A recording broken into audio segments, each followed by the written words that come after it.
बेनकाब किस्त नंबर 27। तजर्बाकार मदन लाल की पेशगोई के ऐन मुताबिक अगली सुबह के अखबारात मुझसे मुतल्लिक खबरों और तस्वीरों से भरे हुए थे। इसका इर्तिका से मुतल्लिक क्याफा भी दुरुस्त साबित हुआ था और तकरीबन हर अखबार में इर्तिका और मिसिज विजय लक्ष्मी पंडित के गले मिलकर रोने वाली तस्वीरें मौजूद थीं। अखबारात ने यह भी लिखा था कि लड़की ने हादसे के बारे में किसी तरह का तबसरा नहीं किया, लेकिन इसकी हालत बता रही थी कि वो किस नौयत का होगा। खबर के साथ मुतअद्दिद नेताओं के बयानात भी मौजूद थे, लेकिन हैरत अंगेज बात यह थी कि कल तक जो अखबारात कांग्रेस के मुकामी रहनुमाओं के भी बयानात बड़े कर्रों भर से छापते थे, अब इनकी जगह जनता फ्रंट के नेताओं की तस्वीरें और खबरें मौजूद थीं। तो बात जाहिर कर रही थी कि हवाओं का रुख क्या है।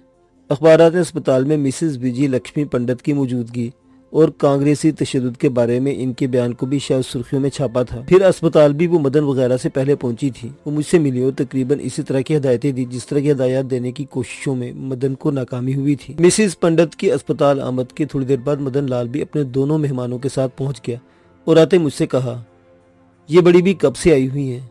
जाहिर है मैं वही जवाब देता जो सच था कि थोड़ी देर हुई, लेकिन इससे मदन की तशफ़ी नहीं हुई बल्कि वो बुड़बुड़ाहट शुरू हो गई जिससे मेरे कान आशना थे।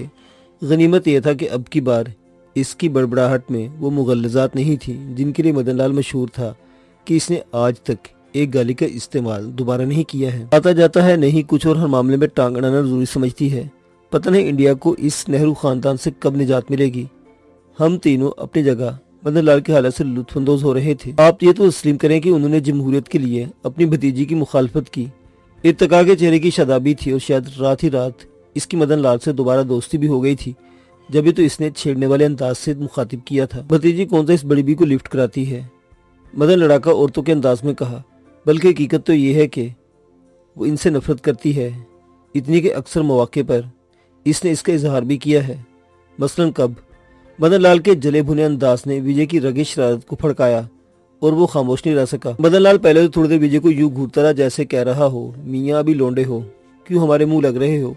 और फिर घूरते घूरते अचानक इसकी आतिश फिशाने लावा उगलना शुरू कर दिया। इन खातून का ख्याल था कि पंडित जवाहरलाल नेहरू के बाद नेहरू खानदान के स्थान पर इन्हें बिठाया जाए, लेकिन इस वक्त के जुगादरियों ने इनकी एक नहीं चलने दी और नेहरू खानदान का सियासी विरसा जवाहरलाल नेहरू की बेटी को मिला। और रह गई इंदिरा तो वो एक बार नहीं मुतअद्दिद बारी कह चुकी हैं कि इनकी वालिदा यानी कमला देवी की मौत की जिम्मेदार कोई और नहीं सिर्फ और सिर्फ इनकी फूफी हैं, क्योंकि उन्होंने इसकी वालिदा को इतनी ज़हनी अज़ीतें दी कि इन्हें टीबी हो गई और वो खून थूक थूक कर मर गई। हम में से किसी के लिए भी मदन लाल की तकरीर का यह हिस्सा नया नहीं था, लेकिन इसकी ज़ुबान से ये तानाज़नी हमें अच्छी लगी।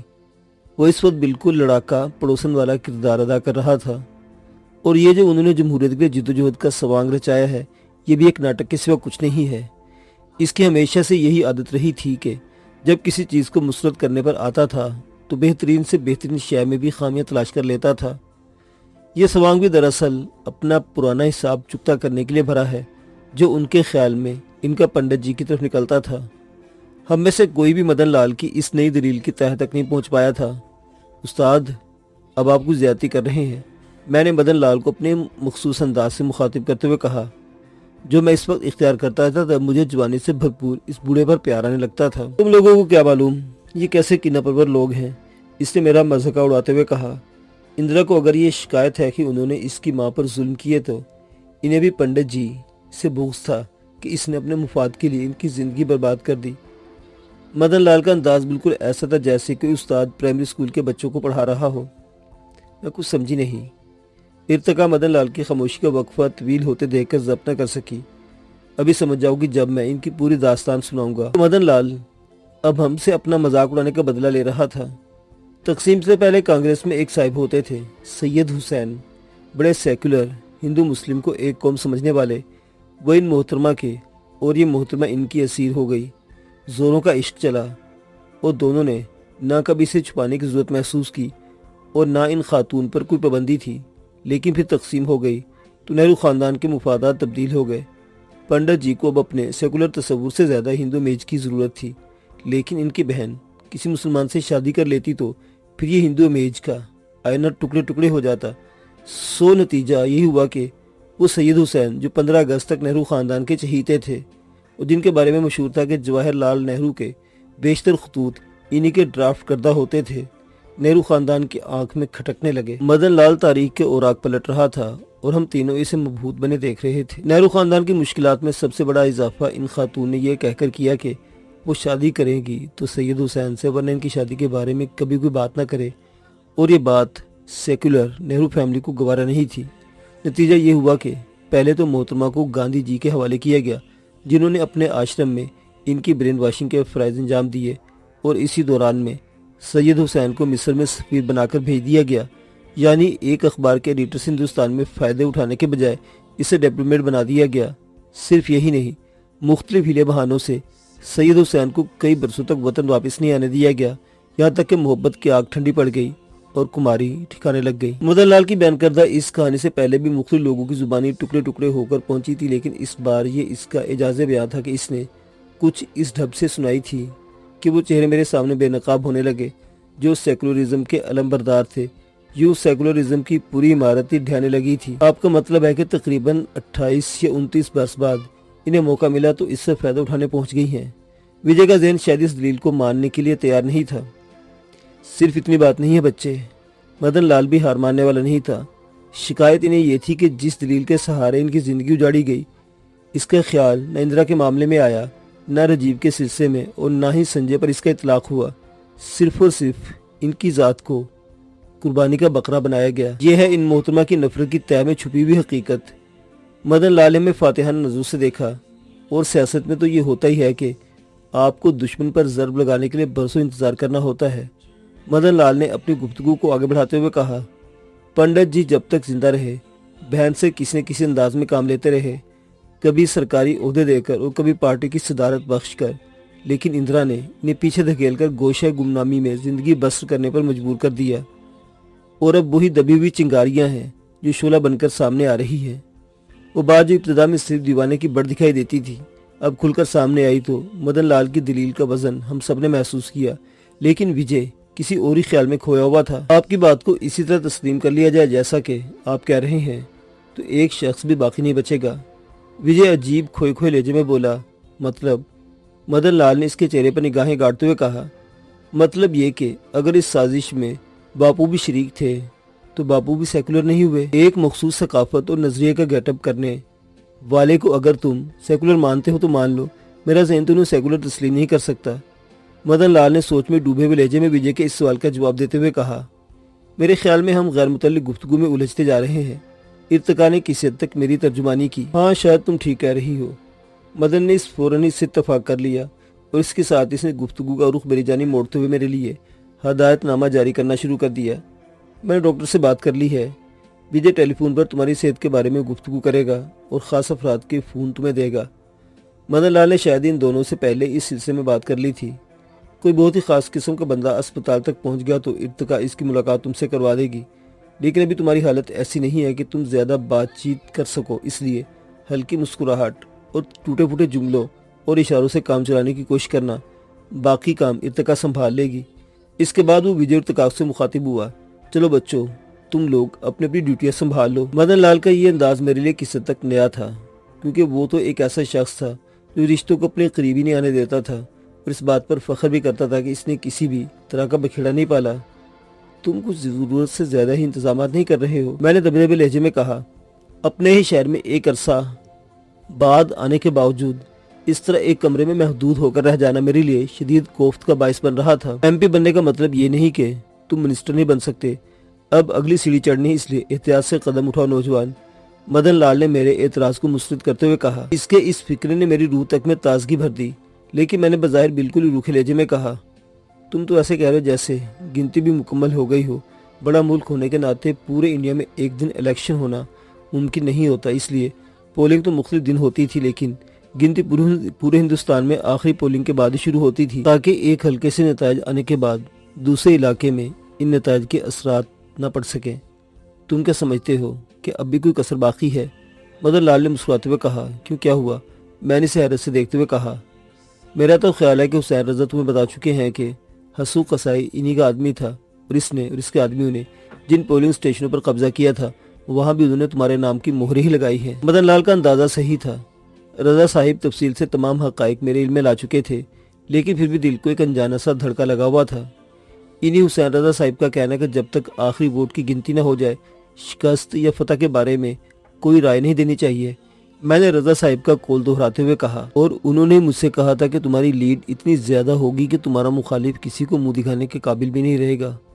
उम्मीद तो मुझे भी यही थी, लेकिन रजा साहिब के हवाले से मदन लाल ने ये बात कही तो मुझे अपनी सांसें रुकती महसूस होने लगी। कहाँ बाहर के शहर पटना का वो यतीम बच्चा जिसे इस बात की भी तमीज़ नहीं थी कि फैक्ट्री के सेठ से मुआवजे की वसूली के लिए किस तरह बात की जाए, और कहाँ दुनिया की एक बड़ी जमहूरियत की पार्लियामेंट की रुकनीत। मेरे पास ज़मीन और आसमान के इस फ़र्क पर गौर करने का वक्त नहीं था। तुम्हारी कब बात हुई थी? मैंने सवाल किया।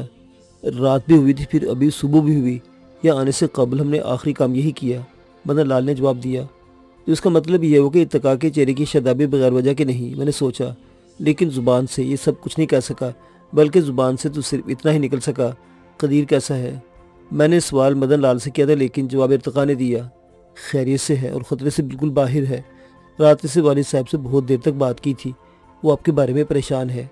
इर्तका ने रुक रुक कर टुकड़े टुकड़े करके अपनी बात मुकम्मल की और बकिया अफराद, मेरा मतलब है हम से अगली गाड़ी के सवार, मैंने विजय की जानिब रुख करते हुए कहा। उस कार में 5 अफराद थे, जिनमें से 3 मारे गए और 2 जख्मी हुए। विजय ने तफसील से मेरे सवाल का जवाब देते हुए कहा, आज किसी वक्त इनका क्रियाक्रम होगा। विजय की ज़ुबान से ये कहते हुए कुछ रुक सी गई।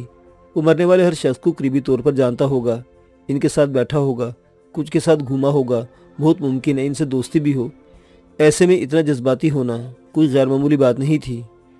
हाँ, बड़ी भी अगर कोई बात करें तो इन्हें ना तो किसी किस्म का कोई जवाब देना और ना ही इनसे कोई वादा करना।